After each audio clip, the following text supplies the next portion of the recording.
Hello दोस्तों, welcome back to my YouTube channel. तो आज मैं आपके लिए एक न्यू वैकेंसी की जानकारी लेकर आ गया हूँ, जो कि रहेगी EMRS स्टाफ सिलेक्शन एग्जाम के लिए। इसमें जो आपके पास 7000 से भी ज़्यादा आपकी वैकेंसी रहेंगी अलग अलग पोस्ट के हिसाब से। इसमें जो आपकी ऑनलाइन फॉर्म फिल करने की डेट है वो ऑलरेडी स्टार्ट हो चुकी है। लास्ट डेट जो इसमें रहेगी वो 23 अक्टूबर रहने वाली है। तो चलिए बात करते हैं फीस के बारे में। तो सबसे पहले जो for female SC ST and PWBD candidates के लिए इसमें जो पोस्ट रहेंगे वो प्रिंसिपल PGT और TGT के लिए, और नॉन टीचिंग स्टाफ के लिए आपकी कोई एप्लीकेशन फ़ी नहीं रहेगी। इसमें जो आपकी सिर्फ प्रोसेसिंग फ़ी रहेगी 500 रुपीज़। और नेक्स्ट आते हैं for candidate other than female SC ST and PWBD candidates के लिए। तो इसमें सबसे पहले जो प्रिंसिपल के लिए आपकी 2000 रहेगी फीस, और जो PGT एंड TGT के लिए आपकी 1500 रहेगी, और नॉन टीचिंग स्टाफ के लिए भी 1500 रहेगी। प्रोसेसिंग फीस जो इसमें आपकी 500 रहने वाली सबके लिए। तो चलिए बात करते हैं वैकेंसी डिटेल के बारे में। तो सबसे पहले जो पोस्ट रहेगी प्रिंसिपल की, उसके लिए 225 वैकेंसी रहेंगी आपकी। PGT के लिए जो आपकी 1460 वैकेंसी रहेंगी। TGT के लिए आपकी 3962 वैकेंसी रहेंगी। फीमेल स्टाफ नर्स के लिए जो 550 वैकेंसी आपकी रहने वाली है। हॉस्टल वार्डन के लिए 635 वैकेंसी रहेंगी। अकाउंटेंट के लिए 61 रहेंगी, और JSA के लिए आपकी 228 वैकेंसी रहेंगी। लैब अटेंडेंट के लिए 146 वैकेंसी रहने वाली आपकी। टोटल जो आपकी 7267 वैकेंसी रहेंगी इसमें। तो चलिए अब नेक्स्ट बात करते हैं ग्रुप ए में प्रिंसिपल के लिए। तो इसमें जो आपकी 225 वैकेंसी रहेंगी। आप इसमें चेक कर सकते हैं कि अलग अलग कैटेगरी के हिसाब से जो आपकी अलग अलग पोस्ट रहेंगी आपकी। नेक्स्ट आते हैं पोस्ट ग्रेजुएट टीचर में ग्रुप बी के लिए। इसमें भी अलग अलग सब्जेक्ट के हिसाब से जो आपकी 1460 वैकेंसी रहेंगी अलग अलग कैटेगरी के लिए। नेक्स्ट आते हैं ट्रेंड ग्रेजुएट टीचर के लिए ग्रुप बी में। इसमें भी आपके अलग अलग सब्जेक्ट के हिसाब से आपकी जो 2550 वैकेंसी रहेंगी अलग अलग कैटेगरी के लिए। आप यहाँ से चेक कर सकते हैं। TGT में रीजनल लैंग्वेज के लिए भी आपकी 223 वैकेंसी रहेंगी। इसमें लैंग्वेज वाइज जो आपके लिए अलग अलग जो आपकी वैकेंसी रहेंगी, जैसे असामीज़ के लिए 8 रहेंगी, बंगाली के लिए 8, बोडो के लिए 2, ऐसे अलग अलग कैटेगरी के हिसाब से अलग अलग वैकेंसी रहेंगी। नेक्स्ट आते हैं ट्रेंड ग्रेजुएट टीचर में miscellaneous category of teacher group B में। इसमें जो आपके लिए म्यूजिक के लिए 314 वैकेंसी रहेंगी, आर्ट के लिए 279 वैकेंसी रहेंगी, PET मेल के लिए 173 वैकेंसी रहेंगी, और PET फीमेल के लिए 299 रहेंगी। लाइब्रेरियन के लिए 124 रहेंगी। टोटल जो आपकी 1189 वैकेंसी रहेंगी अलग अलग कैटेगरी के हिसाब से। नेक्स्ट आते हैं नॉन टीचिंग स्टाफ के लिए। इसमें आपकी जो 1620 वैकेंसी रहने वाली हैं। हॉस्टल वार्डन के लिए 346 रहेंगी। हॉस्टल वार्डन फीमेल के लिए आपकी जो 289 रहेंगी, मेल के लिए 346 रहेंगी। फीमेल स्टाफ नर्स के लिए 550 वैकेंसी रहेंगी, और अकाउंटेंट के लिए 61, और JSA के लिए आपकी 228 वैकेंसी रहेंगी, और लैब अटेंडेंट के लिए जो आपकी 146 वैकेंसी रहेंगी। टोटल जो आपकी 1620 वैकेंसी होगी अलग अलग कैटेगरी के हिसाब से आपकी। तो चलिए अब नेक्स्ट बात करते हैं post detail and level of पे के बारे में। तो प्रिंसिपल के लिए जो आपको लेवल 12 के हिसाब से मिलेगी आपको पे जो आपकी। PGT के लिए जो आपको लेवल 8 के हिसाब से रहेगी। TGT के लिए आपकी लेवल 7 के हिसाब से रहेगी। लाइब्रेरियन के लिए भी 7 के हिसाब से रहेगी आपकी।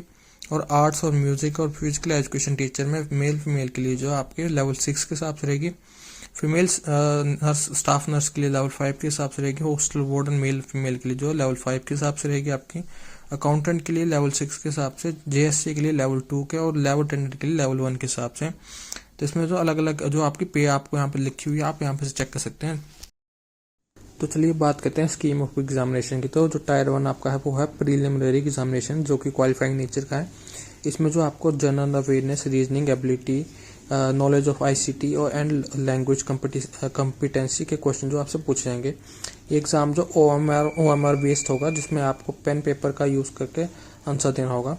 इसमें जो आपको नेगेटिव मार्किंग भी होगी, जिसमें कि हर एक रॉन्ग आंसर के लिए आपके 1/3 मार्क्स जो कट होंगे। टायर टू जो वो आपका होगा सब्जेक्ट नॉलेज एग्जामिनेशन। अगर आप टायर 1 क्वालिफाई कर लेते हैं तो आपको टायर 2 के लिए कॉल किया जाएगा। ये टायर में जो मेन एग्जाम आप होगा आपका ये, और आपकी जो फाइनल सिलेक्शन इस पर डिपेंड करेगी। इसमें जो आपको अपने सब्जेक्ट के क्वेश्चन पूछे जाएंगे, जिनमें ऑब्जेक्टिव और डिस्क्रिप्टिव दोनों टाइप के क्वेश्चन होंगे। टायर 3 जो होगा वो इंटरव्यू और ये तो स्किल टेस्ट होगा, जिसमें प्रिंसिपल के लिए जो टायर 2 क्लियर करने के बाद आपको पर्सनल इंटरव्यू के लिए कॉल किया जाएगा। ये इंटरव्यू जो होगा आपका 40 मार्क्स का रहने वाला है। वो फाइनल लिस्ट जो आपकी टायर 2 के मार्क्स और इंटरव्यू के मार्क्स के 80-20 रेशियो के में कंबाइन करके आपकी बनेगी। और जूनियर सेक्रेटरीट असिस्टेंट यानी JSA के लिए जो आप टायर 2 क्लियर करने के बाद आपको टाइपिंग स्किल टेस्ट जो आपको देना होगा। ये टेस्ट जो आप क्वालिफाइंग नेचर का है, और आपको इसमें पास होना होगा, तभी आप फाइनल मेरिट लिस्ट में जो आपको कंसीडर किया जाएगा। एंड अगर आपको पोस्ट के हिसाब से एग्जाम पैटर्न चेक करना है तो आप मेरे टेलीग्राम चैनल को विजिट करें और वहां से इसकी नोटिफिकेशन को डाउनलोड करें। मेरे टेलीग्राम चैनल का लिंक जो आपको मेरे यूट्यूब के प्रोफाइल पे मिल जाएगा। नेक्स्ट आते हैं मार्किंग स्कीम पे। तो सही आंसर के लिए जो आपको 1 मार्क्स मिलेगा, गलत आंसर के लिए जो आपको 1/3 मार्क्स आपके कट कर दिए जाएंगे। कैंडिडेट इसमें ध्यान रखें कि OMR शीट पे आपका जो पेन पेपर के थ्रू आपका ये एग्जाम होगा, तो इसमें हर क्वेश्चन के लिए आपको सिर्फ एक ही ऑप्शन को OMR शीट पर मार्क करना होगा। एक से ज्यादा ऑप्शन को मार्क करने पर वो गलत जवाब माना जाएगा, जिसके लिए आपके जो 1/3 मार्क्स आपके कट हो सकते हैं इसमें। तो चलिए अब नेक्स्ट बात करते हैं पोस्ट के हिसाब से कि आपके लिए एज लिमिट कितनी रहेगी और आपकी क्वालिफिकेशन क्या रहने वाली है। तो सबसे पहले पोस्ट पे जो है वो रहेगी प्रिंसिपल की। तो इसमें जो आपकी एज लिमिट रहेगी वो नॉट एक्सीडिंग 50 ईयर्स रहने वाली है। क्वालिफिकेशन में आपके पास जो मास्टर डिग्री और B.Ed होनी चाहिए आपके पास, जिसमें आपके पास 50% मार्क्स होने चाहिए दोनों में। एंड आपके पास जो 12 ईयर का एक्सपीरियंस होना चाहिए as a post graduate teacher और लेक्चरर के रूप में। नेक्स्ट पोस्ट आते हैं पोस्ट ग्रेजुएट टीचर के लिए। तो इसमें जो आपकी एज लिमिट जो है नॉट एक्सीडिंग 40 ईयर्स रहने वाली है। क्वालिफिकेशन में आपके पास मास्टर डिग्री होनी चाहिए इन रेलिवेंट सब्जेक्ट में, जिसमें आपके पास 50% मार्क्स होने चाहिए एटलीस्ट, और आपके पास जो B.Ed डिग्री भी होनी चाहिए 50% मार्क्स के साथ। नेक्स्ट आते हैं पोस्ट ग्रेजुएट टीचर के लिए कंप्यूटर साइंस में। तो इसमें जो आपकी एज लिमिट जो 40 ईयर रहने वाली है, यानी कि नॉट एक्सीडिंग 40 ईयर्स रहेगी आपकी।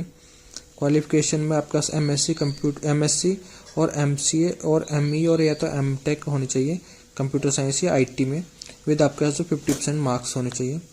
नेक्स्ट आते हैं TGT के लिए, यानी कि ट्रेंड ग्रेजुएट टीचर के लिए। इसमें जो आपकी एज लिमिट रहेगी वो नॉट एक्सीडिंग 35 ईयर रहने वाली है। क्वालिफिकेशन में आपके पास बैचलर डिग्री होनी चाहिए रेलिवेंट सब्जेक्ट में विद 50% मार्क्स के साथ। एंड आपके पास जो B.Ed डिग्री भी होनी चाहिए विद 50% मार्क्स के साथ, और आपने जो CTET पेपर तो क्लियर किया होना चाहिए आपका। नेक्स्ट पोस्ट आते हैं TGT कंप्यूटर साइंस के लिए। तो इसमें जो आपकी एज लिमिट रहेगी वो नॉट एक्सीडिंग 35 ईयर रहने वाली है। क्वालिफिकेशन में जो आपके पास BCA और ग्रेजुएशन और या तो BE या तो B.Tech होना चाहिए कंप्यूटर साइंस या तो IT में विद 50% मार्क्स के साथ। नेक्स्ट आते हैं आर्ट टीचर के लिए। तो इसमें जो आपकी एज लिमिट रहेगी वो नॉट एक्सीडिंग 35 ईयर रहने वाली है। इसमें जो आपके पास बैचलर डिग्री होनी चाहिए इन फाइन आर्ट्स या तो ड्राइंग में, एंड आपके पास पेंटिंग, स्कल्पचर और ग्राफिक आर्ट विद 50% मार्क्स होना चाहिए आपके पास। नेक्स्ट पोस्ट आते हैं म्यूजिक टीचर के लिए। तो इसमें जो आपकी एज लिमिट रहेगी वो नॉट एक्सीडिंग 35 ईयर रहने वाली है। इसमें जो आपके पास बैचलर डिग्री होनी चाहिए इन म्यूजिक और या तो परफॉर्मिंग आर्ट्स विद 50% मार्क्स के साथ। नेक्स्ट पोस्ट पे आते हैं वो है फिजिकल एजुकेशन टीचर की। तो इसमें जो आपकी एज लिमिट रहेगी वो नॉट एक्सीडिंग 35 ईयर रहने वाली है। इसमें जो आपका बैचलर डिग्री होनी चाहिए इन फिजिकल एजुकेशन, जिसमें आपके पास 50% मार्क्स होने चाहिए एटलीस्ट आपके। नेक्स्ट पोस्ट आते हैं लाइब्रेरियन की। तो इसमें जो आपकी एज लिमिट रहेगी वो नॉट एक्सीडिंग 35 ईयर रहने वाली है। क्वालिफिकेशन में जो आपके पास बैचलर डिग्री होनी चाहिए इन लाइब्रेरी साइंस और लाइब्रेरी एंड इंफॉर्मेशन साइंस में, विद आपके पास जो 50% मार्क्स होने चाहिए। नेक्स्ट पोस्ट पे आते हैं। नेक्स्ट पोस्ट रहेगी फीमेल स्टाफ नर्स की। इसमें जो आपकी एज लिमिट रहेगी अप टू 35 ईयर रहने वाली है। इसमें जो आपके पास BSc होनी चाहिए नर्सिंग में, और ये तो इक्विवेलेंट होना चाहिए कोई और आपके पास, और आप जो रजिस्टर एज अ नर्स होना चाहिए, और आपके पास जो 2.5 ईयर का आपके पास एक्सपीरियंस होना चाहिए इन 50 बेडेड हॉस्पिटल में।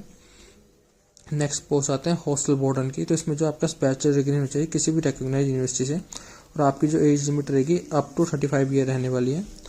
नेक्स्ट पोस्ट जो रहेगी वो रहेगी अकाउंटेंट के लिए। तो इसमें जो आपके पास बैचलर डिग्री होनी चाहिए इन कॉमर्स में।